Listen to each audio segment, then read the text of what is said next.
इन सारे नॉवेल्स में कुछ इस तरह का एहसास हुआ कि इतनी पेचीदगी है ये सारे सिस्टम में, इस प्रकार की अंतर जकड़ है संस्थाओं की, संस्था के अधिकारियों की, कि जो आदमी इसके खिलाफ लड़ना चाहता वही चक्रव्यूह वाली बात जो राही साहब ने अभी, कि चक्रव्यूह में आप घुस तो सकते हैं भाई, इससे वापस निकलना कोई आसान बात नहीं। तो ये जो इशारा मिलता है इससे, ये जाहिर करता है कि इस तरह के सिस्टम को अगर बदलना है, उसके खिलाफ ये जंग कोई आसान सी लड़ाई नहीं थी, ये बहुत कठिन बनी।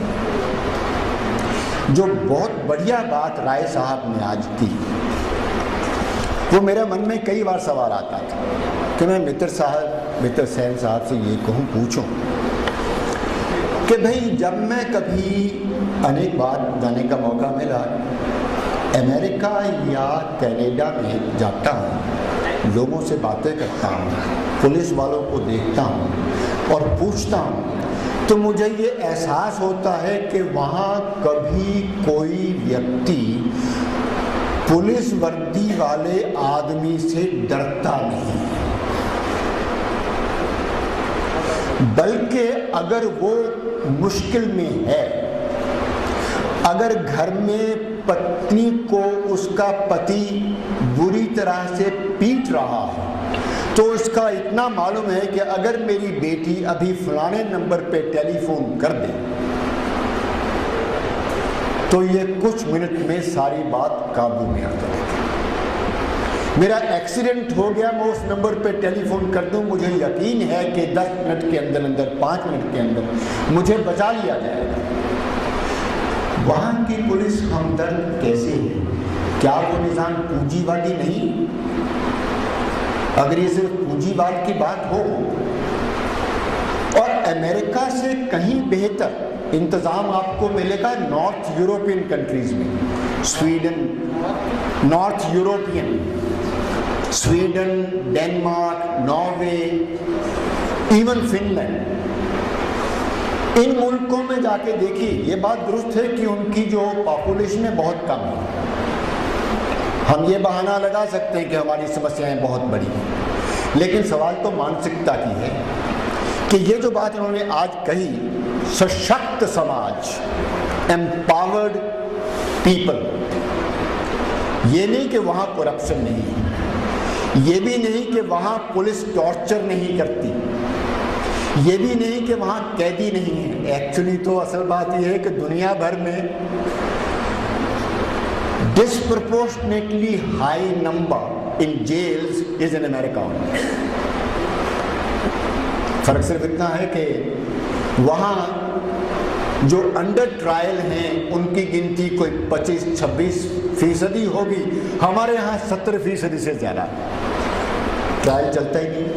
तो बात यह है कि वहाँ की सोसाइटी अपने आप को एम्पावर्ड महसूस करती है, और वहाँ का जो पुलिस अधिकारी है या जज है, बात लंबी हो जाएगी पर मैं एक असल कहानी आपको बयान करना चाहता हूँ। ये 1995 की है।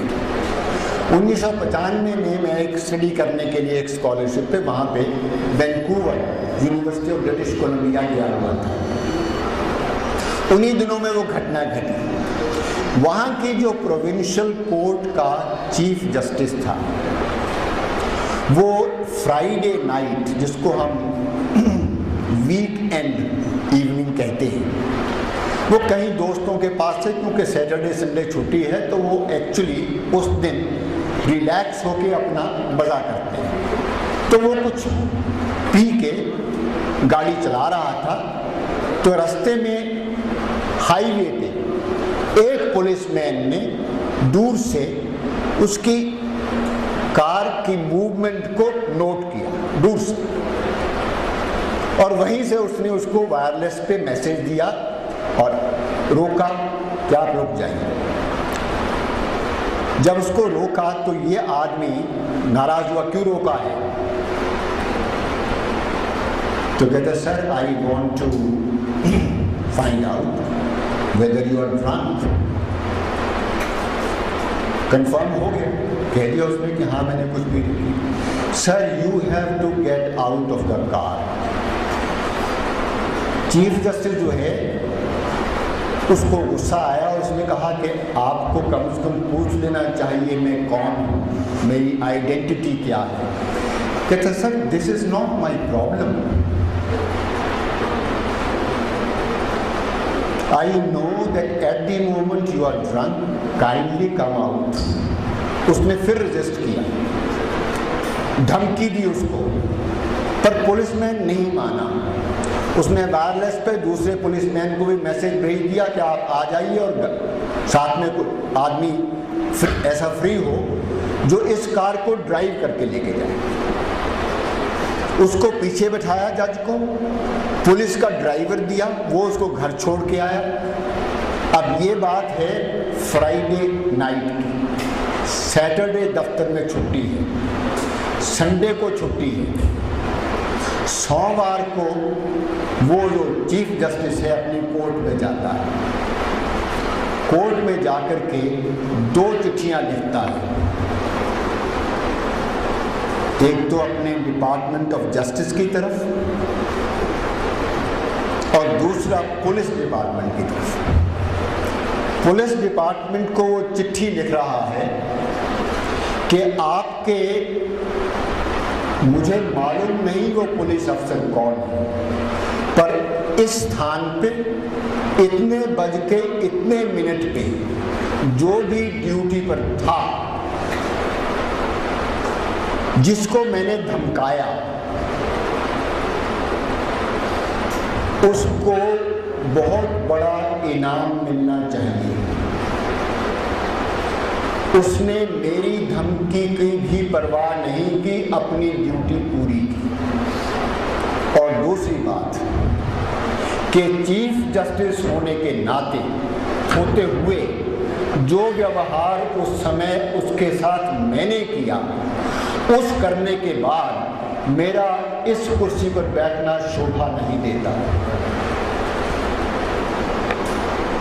क्या वो पूंजीवादी देश नहीं है? क्या हम सिर्फ ये कह के छुटकारा कर सकते हैं कि हिंदुस्तान में जितनी गंदगी है वो सिर्फ इसलिए कि यहाँ पूंजीवाद है? ये क्या है? इसके अलावा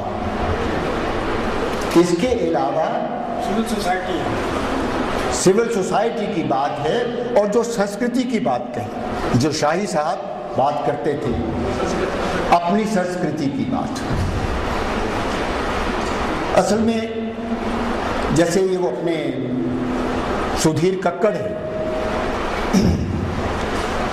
वो इंडियन माइंड की बात करते हैं। ए.के. रामानुजन का उन्होंने, ये बहुत हिंदुस्तान के बहुत प्रमाणित प्रबुद्ध साइकोलॉजिस्ट, साइकेट्रिस्ट हैं सुधीर कक्कड़। उन्होंने ये बात बतलाई कि हिंदुस्तान में एक जो मानसिकता का हमारे हिस्सा बनी हुई है कि एक तरफ है सरकारी कानून और दूसरी तरफ है our cultural sense of what is right and what is wrong. एक है legal right and legal wrong, एक है cultural right and cultural wrong. इसमें हिंदुस्तानी आदमी निरंतर इसके टकराव में फंसा रहता है और उस टकराव से कुछ विशुद्धियां पैदा होती हैं। कई बार, जैसे शाही साहब ने जिक्र किया, कई बार वो जो आपके अंदर छुपा हुआ है कहीं, आजकल तो डीएनए की बात चल पड़ी है, ना जाने कितनी पुश्तों पहले से आपके जीन्स में जो कुछ चीजें अंकित हो गई हैं जिसका किसी को ज्ञान नहीं है, वो न जाने आपकी चेतना के बिना, आपके जाने बिना कब किस समय वो बात एकदम उभर के आके आपको काबू कर लेती है। ऐसा नहीं करना, मैं ऐसा नहीं कर सकता, बात खत्म हो गई। दूसरी बात कक्कड़ साहब ने यह कही कि जो हम में ये धारणा कुछ ज्यादा है कि सच्चाई बुराई इसका संबंध कॉन्टेक्स्ट से, कॉन्टेक्स्ट संदर्भ। हम समझते हैं कि एक संदर्भ में ये कहना ठीक है, दूसरे संदर्भ में दूसरी बात कहना ठीक है। और जो मैं रामानुजन की बात कर रहा था, उन्होंने एक बार इंटेलेक्चुअल्स का सर्वे करवाया। सर्वे था द इंडियन कैरेक्टर, कि इस पे ऊपर आप लिखो कि हिंदुस्तानियों का कैरेक्टर क्या है। तो कहता बाकी तो कई भेदभाव थे, पर एक बात पे सभी उन बुद्धिजीवियों की सहमति थी, वो ये कि हिंदुस्तानी हिपोक्रिटिकल, हिपोक्रेसी इनमें बहुत है। ये एक ही समय पे कहते कुछ हैं, विश्वास कुछ करते हैं। ये एक जगह पे कुछ कहते हैं, दूसरी जगह पे कुछ कहते हैं। ये जो अपनी बेसिक कॉलोनियल मेंटेलिटी का गुबार हमारे अंदर है, एक तो ये, और दूसरा कहीं संस्कृति में पड़ा हुआ, जिसमें कृष्ण और युधिष्ठिर भी झूठ बोलना जस्टिफाई कर सकते हैं एक खास संदर्भ में, कि वो संदर्भ के साथ जुड़ी हुई जो मानसिकता है वो एक पुख्ता, यानी जिसको हम कॉन्टेक्स्ट ऑटोनॉमी कहते हैं, वो यहाँ नहीं है। तो इन धारणाओं से जो जाहिर होता है वो ये कि ये विश्वास करना कि सिर्फ जब तक प्राइवेट प्रॉपर्टी का अंत नहीं होता, जो राही साहब ने कहा वो दुरुस्त। एक्चुअली जितना इंसान का इतिहास है उसमें निरंतर इस पे बहस होती रही है, निरंतर। हर एक पीरियड में, यूरोप में तो खासकर रिकॉर्डेड है, निरंतर बहस होती रही है इस बात पे कि इसको कंट्रोल, रेगुलेट कैसे किया जाए। सिर्फ मार्क्स के ज़माने में ये बात आती है। पहले प्लेटो ने एक बात की थी कि अपने गार्डियंस को, रूलर्स को अगर आपने फ्री रखना है तो कम्युनिज्म ऑफ प्रॉपर्टी और कम्युनिज्म ऑफ वाइव्स की बात भी उन्होंने कही थी। उसके बाद मार्क्स में ये बात आती है। बस मैं ख़त्म करने वाला हूँ।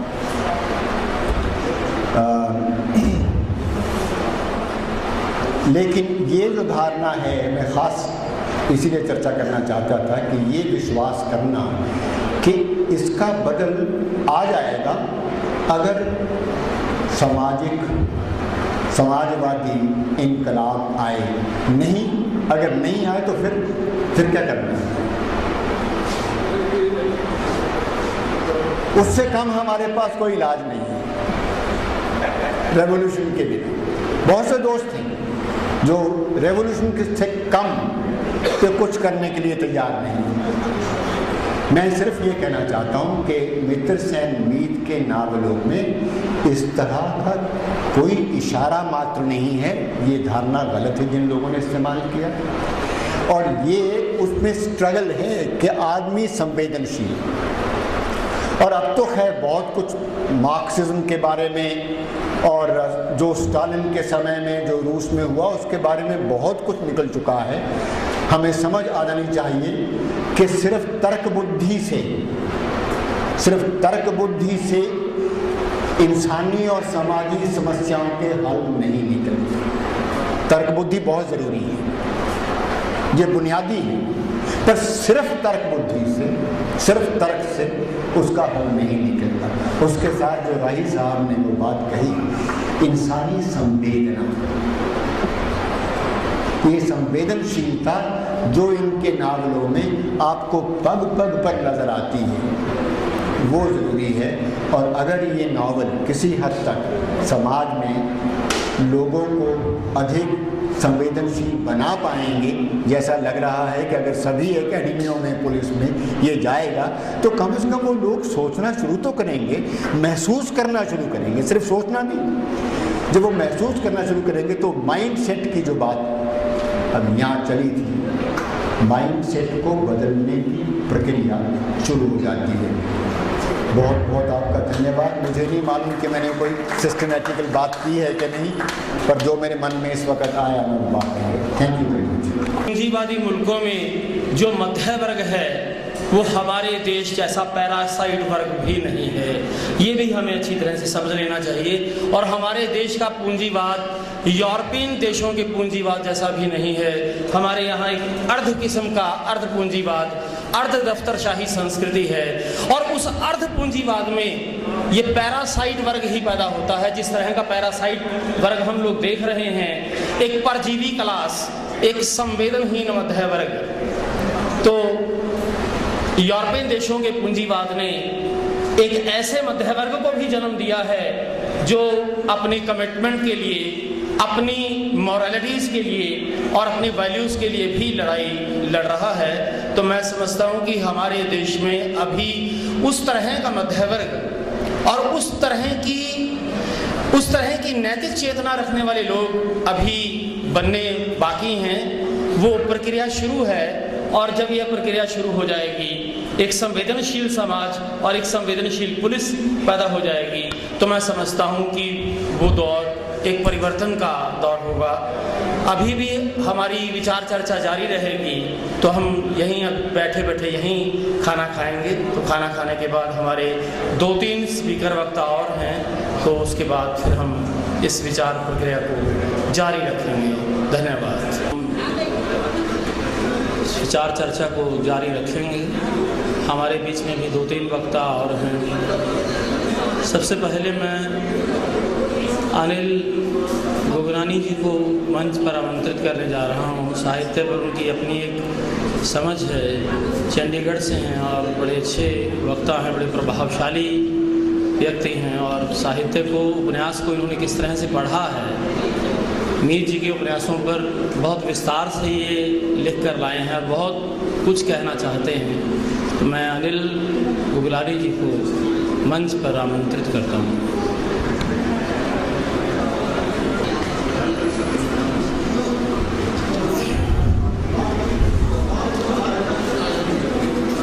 मंच पर आसीन विद्वद्जनों और सभागार में उपस्थित विद्वान मित्रों,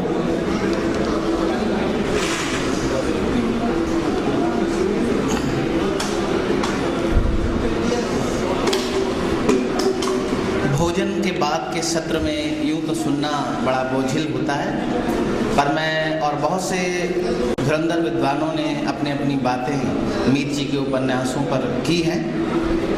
बीच में एक प्रश्न हुआ कि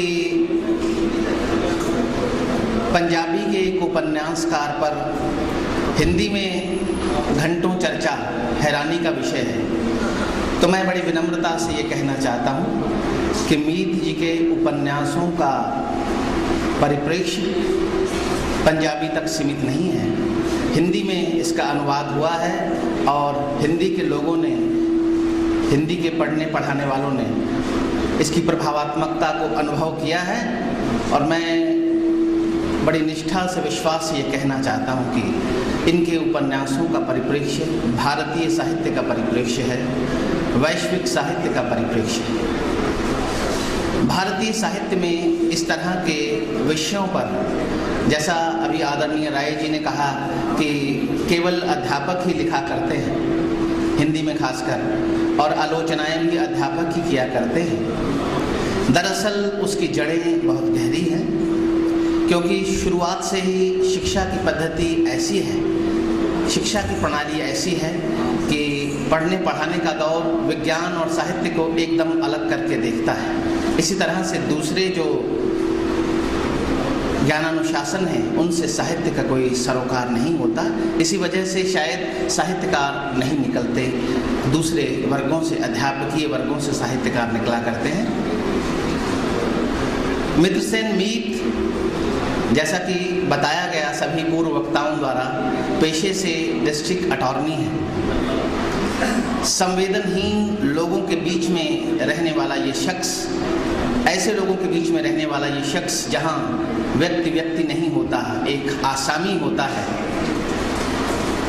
जिससे पैसे ऐंठ लिए जाएं, ऐसे लोगों के बीच रहते हुए ऐसी संवेदनशीलता से उपन्यासों को, रचनाओं को अंजाम देना वास्तव में काबिल तारीफ है। चाहे पंजाबी में ही सही, विश्व साहित्य पर, भारतीय पटल पर अब सम्मान मिलने के बाद मुझे लगता है कि बहुत दूर तक मीत जाएंगे और उनकी रचनाएं भी बहुत दूर तक जाएंगी।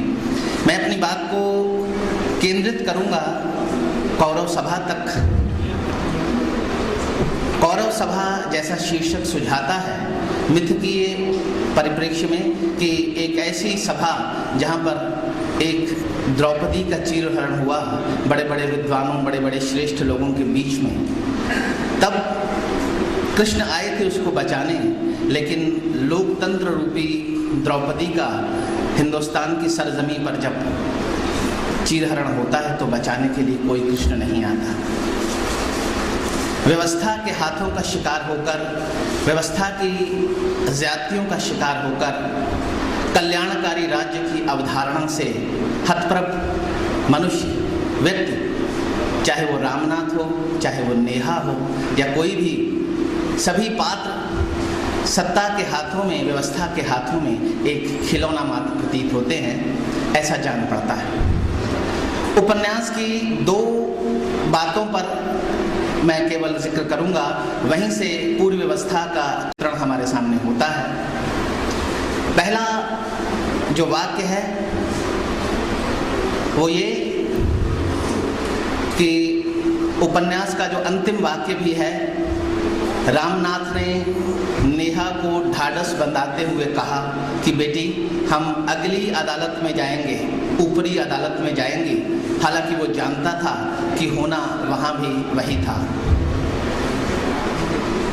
इस तरह का वाक्य ये हमारी अदालतों में, हमारी न्याय व्यवस्था में जो छेद हैं उनकी ओर संकेत करता है और ये सिद्ध करता है कि वास्तव में जैसा पहले कहा गया कि न्याय व्यवस्था न्याय दिलाने के लिए नहीं है, न्याय व्यवस्था न्याय को लटकाने के लिए, न्याय को दूध की कौड़ी बनाने के लिए और आम आदमियों को इन पूंजीवादी व्यवस्था के घटक तत्वों के हाथ में पिसने के लिए बाध्य करता है।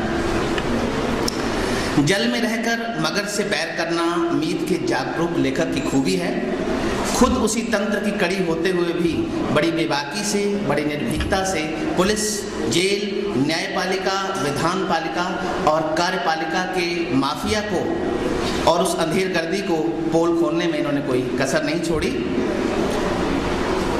क्रिमिनल जस्टिस क्राइम को प्रश्रय देता है या उन्हीं लोगों के हाथ में पलता है और ऐसे लोगों को ठिकाने लगाने की कवायद करता है जो किसी न किसी रूप में ऐसी न्याय व्यवस्था, ऐसी गूंगी बहरी न्याय व्यवस्था के बीच में कड़ी बनने से रुकते हैं, जो उसको खत्म करना चाहते हैं या उसको सुधार करना चाहते हैं। ऐसे लोगों को कभी नक्सलवादी कहकर, कभी आतंकवादी कहकर, कभी माओवादी कहकर और कभी समाज के लिए खतरा कहकर जेलों में ठूंस दिया जाता है और हाकिम की तरह वो जेल में एक बार घुस तो जाते हैं लेकिन बाहर नहीं निकल पाते और उसी न्याय व्यवस्था का शिकार हो जाते हैं जो कल्याणकारी राज्य की अवधारणा के तहत उनकी सुरक्षा के लिए बनी थी। एक और मुद्दा जो मैं उठाना चाहता हूँ इसके माध्यम से, मीत जी के इस उपन्यास में, कौरव सभा में, जहाँ न्याय की गुहार लगाते, न्याय के लिए तड़पते लोगों की एक भीड़ है जिनमें वकील रामनाथ भी शामिल हैं, उसके साथ साथ कुछ ऐसे पात्रों का सृजन भी लेखक ने किया है। हालांकि ये कहना अतिशयोक्तिपूर्ण नहीं होगा कि उपन्यास में कोई भी नायक नहीं है। नायक या खलनायक यदि कोई है तो व्यवस्था का प्रश्न है। वो तंत्र है जो खलनायक के रूप में या नायक के रूप में कार्य करता है। फिर भी हरीश राय जैसे पात्र संघर्ष और संगठन को कहीं ना कहीं आवाज़ बुलंद करते हैं और कहीं ना कहीं इन निराशाओं में से आशा का ये एक दीपक जन्म लेता है कि है अंधेरी रात पर दीवा जगाना कब मना है। कहीं ना कहीं कभी ना कभी इस रात की सुबह होगी और ज़रूर होगी। नुक्ते नज़र से जांचता है कि इसके आरोपी को किस तरह से सज़ा दिलवाएगा, ज़्यादा से ज़्यादा दंड संहिताएं लगवाएगा। तो ये भी एक अपने आप में मुझे लगता है विलक्षण प्रयोग है कि एक मामा का रूप और एक वकील का रूप। मामा का रूप भारतीय परंपरा के अनुसार अपनी बेटी के या अपनी भतीजी के, भांजी के नंगे शरीर को कभी देखना नहीं चाहेगा, लेकिन एक वकील का जो नज़र है वो उसको पड़ती है। तथ्यों को समन्वित करने की जो एक प्रवृत्ति इनकी उपन्यासों में मिलती है, मुझे लगता है कि कानूनी दावपेचों के बारे में आम पाठक की जानकारी भी इससे बड़ी है। और उपन्यास का लक्ष्य का खाली रोचकता नहीं होता, कहीं ना कहीं जानकारी बढ़ाने और अंतर ज्ञानानुशासनों की यहाँ पर बात हुई है। इंटरडिसिप्लिनरी अप्रोच की बात अभी प्रोफेसर साहब ने इससे पहले की है। एक और मुद्दा कि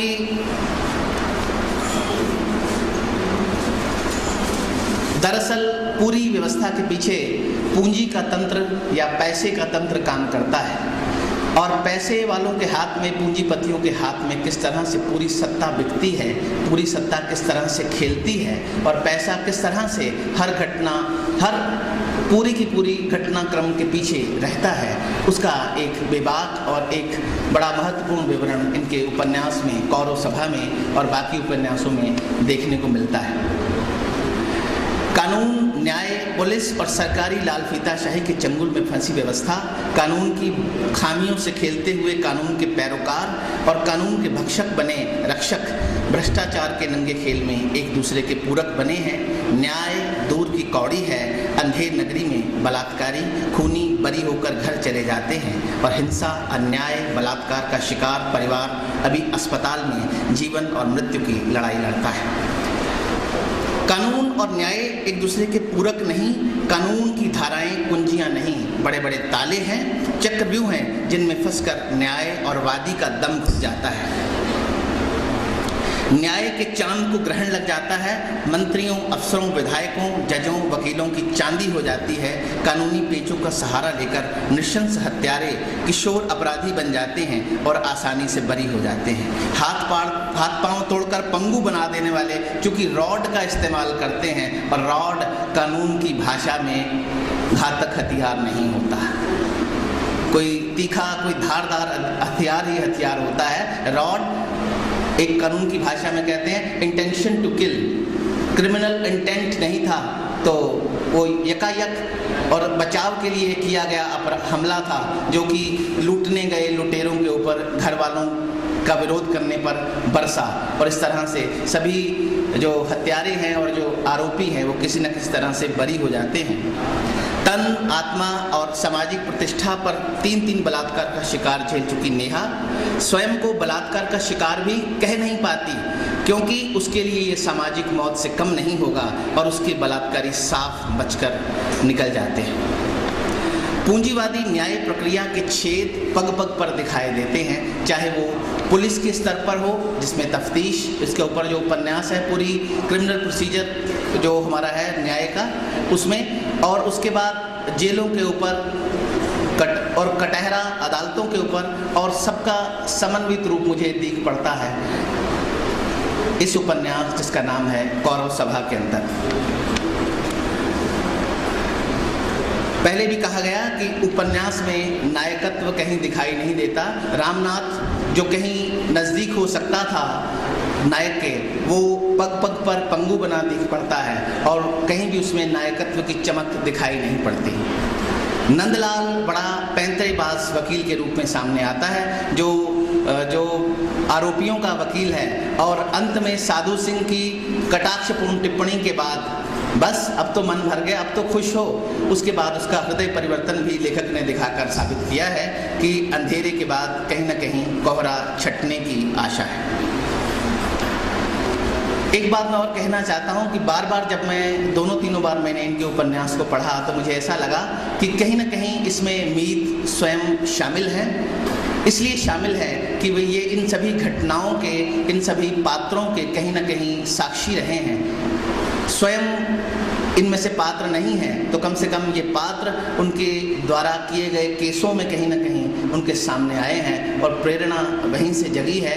और ऐसे माहौल में रहकर भी, ऐसे निर्मम माहौल में रहकर भी ऐसे संवेदनशील उपन्यास की संरचना, ऐसे उपन्यास की सृष्टि करना वास्तव में श्लाघा योग्य है। और मैं गर्व से कहना चाहता हूँ कि ऐसे उपन्यास जो धर्रे से हटकर है, कोई उनके बारे में कुछ ही कहा करे, विद्वानों ने उसकी शिल्पकारी के बारे में और दूसरे उसके पक्षों के बारे में विस्तार से कहा है, मुझे उसकी आवश्यकता नहीं है कहने की। मैं एक सजग पाठक के रूप में इतना कहना चाहता हूँ कि मीत का उपन्यास कौरव सभा और दूसरे तीनों उपन्यास तफ्तीश, कटहरा और सुधारघर अपने आप में अप्रतिम है, क्योंकि एक, जैसा कहा राय साहब ने, एक ऐसे व्यक्ति, एक ऐसे रचनाकार के माध्यम से जन्मे हैं जो अध्यापक भी नहीं है और जो अध्यापक से बना आलोचक भी नहीं है, हटकर आए हैं और हटकर आई चीज़ों से ज्ञान में और हमारे कहिए कि रचना संसार में वृद्धि होती है।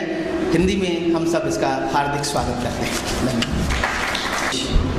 डॉक्टर अजय शर्मा पधारे हैं, जो साहित्य सिलसिला पत्रिका के संपादक हैं और अमर उजाला समाचार पत्र से जुड़े हुए हैं। अजय शर्मा जी से मेरा अनुरोध है कि वे मित्रसेन मीत जी के उपन्यासों पर अपनी टिप्पणी करें।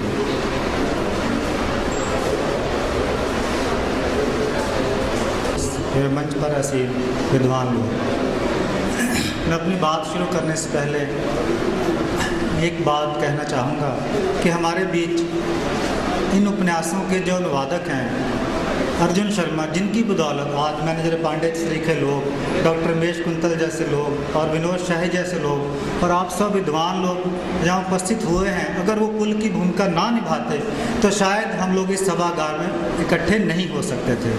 और मैं अर्जुन शर्मा जी से गुजारिश करूँगा कि वो अपना चेहरा आकर दिखाएँ, उनको ये किसने प्रेरित किया वो भी आकर बताएं कि आपको किसने इस काम के लिए प्रेरित किया। 2 मिनट के लिए आप आइए, फिर मैं आपके 2 बातें कहूँगा और चला जाऊँगा। ਇਹ ਭੂਮਿਕਾ ਤੇ ਭਾਈ ਸਾਹਿਬ ਨੇ ਨਿਭਾਉਣੀ ਸੀ, ਉਹਨਾਂ ਨੇ टाइमिंग ਮੈਨੂੰ ਦਿੱਤਾ ਸੀ, चलो ਤੁਸੀਂ बुला लिया, शुक्रिया। यहाँ पे उपस्थित सभी विद्वानगण, मैं आप सबके प्रति बहुत हाथ जोड़कर नमन करता हूँ। खासतौर पे manager Pandey ji, Ramesh quintal bag जी, विनोद शाही जी हमारे शहर से ही हैं, और ख़ास तौर पे राय साहब जिन्होंने इस सारे सिलसिले को वहाँ तक ले जाने में एक बहुत सशक्त भूमिका निभाई है, जो अगर वो ये ना करते तो ये उपन्यास जिस स्तर पर पहुँचे हैं, जिस काम के लिए इनकी रचना हुई और जिस स्थान पर ये जा रहे हैं, अगर राय साहब की भूमिका न होती तो ये वहाँ नहीं जा पाते, किसी और पब्लिशर के यहाँ छपते, कहीं और छपते। लेकिन पुलिस डिपार्टमेंट में चेतना जगाने के लिए या जजेस को ड्यूरिंग कोर्सेज ये दिए जा रहे हैं वहाँ पे मधुबन में, वकीलों को दिए जा रहे हैं, बहुत उस समाज की तरफ जा रहे हैं, उन लोगों की तरफ जा रहे हैं जिन लोगों को असल में जाना चाहिए।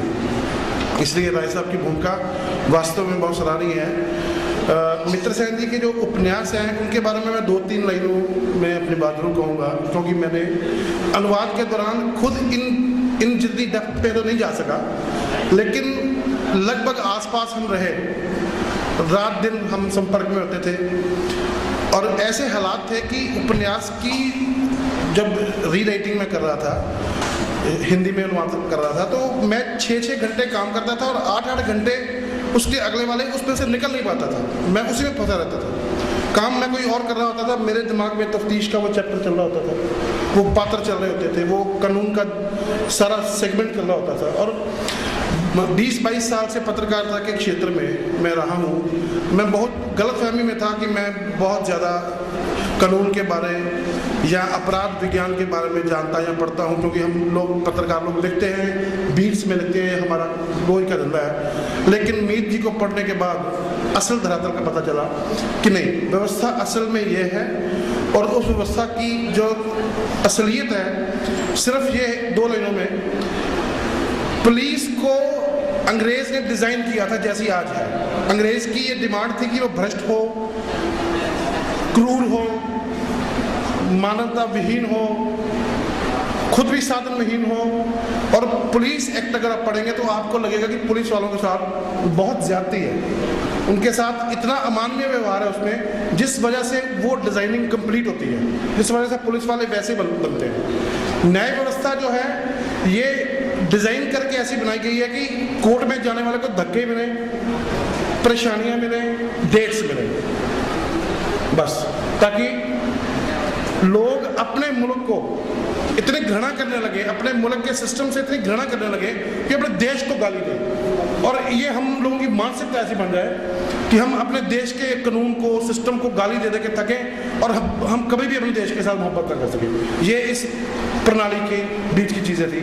Thank you very much. UP और बिहार से आने वाले लोगों के साथ किस प्रकार व्यवहार करते हैं, खासकर हम लोग देखते हैं कि यूपी और बिहार की जो लोग हैं, रोटी और रोज़ी की तलाश में विस्थापित लोग हैं, पूरे देश में फैले हुए हैं, और उनके साथ आज महाराष्ट्र में क्या व्यवहार हो रहा है, पंजाब में उनके साथ क्या व्यवहार हुआ, अतीत में क्या कुछ घटा, और इस उपन्यास की पृष्ठभूमि में जो एक क्रिमिनल साइकोलॉजी के रूप में उनको दिखाया जाना, ये एक बहुत बड़ा हमारे सामने सवाल है कि क्या सभी प्रवासी लोग या बाहर से आए हुए बिहार के लोग जो है वो अपराधी होते हैं? क्या हमारे यहाँ अपराध तंत्र नहीं है? तो ये अपने आप में ऐसे सवाल हैं जिनके ऊपर बहुत बहस हो सकती है। खुद मित्र सेन मीत इसके बारे में विचार करेंगे। तो मैं चंडीगढ़ से श्री आत्माराम जी से गुजारिश करता हूँ कि वे मंच पर आएँ और मित्र सेन मीत जी के उपन्यासों पर अपनी टिप्पणी करें। आत्माराम। जनाब सदर और ख़वातीन हज़रात, पिछले कई घंटों से सुनने की हमारी ताकत धीरे धीरे कमज़ोर होती चली जा रही है।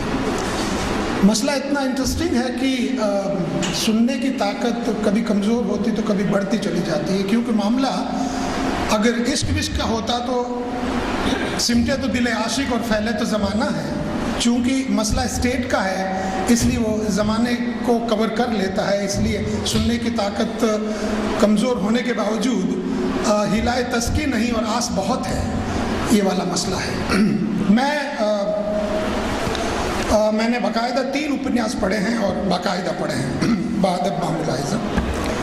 और कुछ सालों पहले जब सुधार घर पंजाबी में आया और उसका जब चंडीगढ़ में गोष्ठी हुई तो मैं भी वहाँ कुछ बातें मैंने कही थी, और उसके बाद कुछ चीज़ें मैंने पंजाबी में पढ़ी और बाद में हिंदी में। रस्मी तौर पर मैं इस तर्जुमे से बहुत खुश हूँ, बेहद खुश हूँ, और हमको बहुत सारे तर्जुमे पढ़ने की आदत रही और ज़रूरत भी है, इसलिए सबसे पहले तो तर्जुमाकार का हमें शुक्रिया अदा करना चाहिए। दूसरा मसला ये है कि चूँकि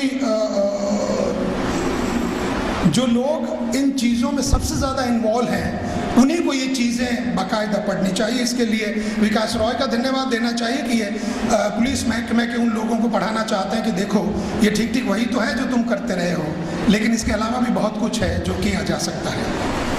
अब मैं कुछ मुद्दों पर बात करूँगा। दरअसल ये कोई कहानी नहीं है, ये जो उपन्यास एक रेटोरिक कहानी की तरह चलता है जो कि हमारी आदत बनी है, ऐसा नहीं है। कहानी किसी बात को कहने का जरिया इस्तेमाल किया गया है। गोया कि बात जो कहनी है कि स्टेट फंक्शन कैसे करता है, उसको कहने के लिए एक कहानी की जरूरत पड़ी। क्योंकि अगर दृष्टांत नहीं हो तो बात बनती नहीं है, इसलिए दृष्टांत का होना किसी बात के होने पर निर्भर नहीं करता, बल्कि बात है तो दृष्टांत की जरूरत है। कभी कभी दृष्टांत और बात दोनों एक ही हो जाती है, लेकिन मीत के यहाँ ऐसा नहीं है। मीत के यहाँ बात को कहने के लिए कहानी का इस्तेमाल किया गया है। इसलिए होता ही है कि जब भी एक नया किरदार सामने आता तो उसकी एक कथा शुरू होती है, वो पूरी मूल स्ट्रक्चर से जाकर जुड़ जाती है। ऐसा लगता है कि एक बड़ी नदी चल रही है जिसके थाउजेंड एंड मिलियंस ट्रिब्यूटरीज है, लेकिन फिर आकर वो उसमें मिल जाती है। दैट इज स्टेट अपरेटस, जिसे हम लोग स्टेट अपरेटस कहते हैं। सुबह से जितनी ज़िरे यहाँ हुई है और जितना भी तबादला ख्याल हो रहा है, उसमें एक चीज़ वाज़े तौर पर शायद कहनी रह गई, भुला दी गई शब्द ठीक नहीं है। राज्य की ज़रूरत क्या है? एक बुर्जुआ स्टेट फंक्शन कैसे कर सकती है, उसकी जरूरत है इस उपन्यास में दिखाया गया तमाम ताना बाना। ये कोई अलग से ठूसी हुई कोई चीज नहीं है। पुलिस जिस ढंग से काम कर रही है कोई अलग से ठूसा हुआ नहीं है, राज्य के काम करने के तरीके का एक इनएविटेबल पार्ट है। अब सवाल इस इनएविटेबल पार्ट में कुछ लूप होल्स हैं, जिसे हम लोग अंग्रेजी में कहते हैं inbuilt contradiction of the state functionability. ये इनबिल्ट कॉन्ट्रडिक्शन का इस्तेमाल संघर्ष समिति करती है, और संघर्ष समिति की तस्करा शायद जिक्र बहुत कम हुआ है।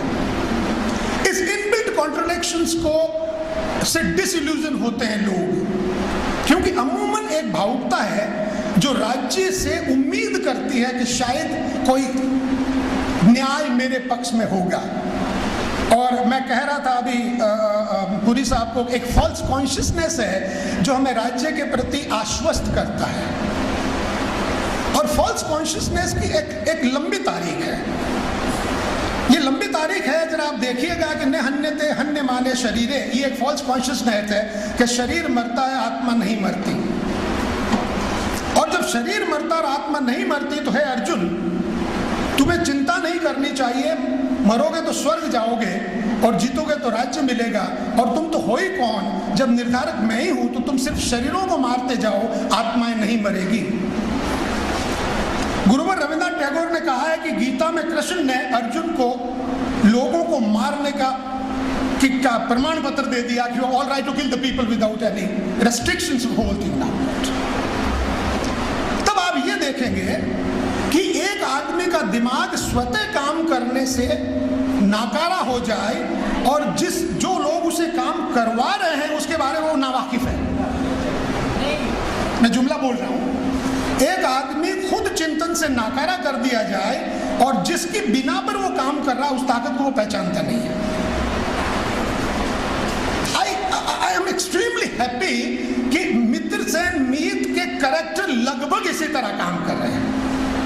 They really don't know what they want to do exactly, and they really don't know what they are doing.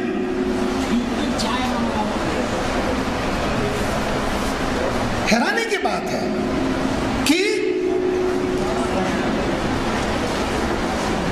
Justice payroll पर है, कांस्टेबल पेरोल पर है, वकील पेरोल पर है, मुख्यमंत्री एक स्टेट का काम करता है और लगातार एक दूसरे पर आत्मनिर्भर है, और उनकी आत्मनिर्भरता उनके पूरे वजूद के लिए निहायत जरूरी है। अगर आप ये सोचते हैं कि उसका वजूद सोशल कंसर्न से जुड़ा हुआ है, इट इज अ फूलनेस। नो, उनका वजूद उस पूरे एपरेटस में अपनी शख्सियत को बनाए रखने से जुड़ा हुआ है। इसलिए जिस संवेदनशीलता की बात कर रहे थे, राय साहब भी कर रहे थे और राय साहब भी कर रहे थे, ये संवेदनशीलता अगर न मर जाए तो पुलिस विभाग एक दिन काम करना नहीं कर सकती ठीक से।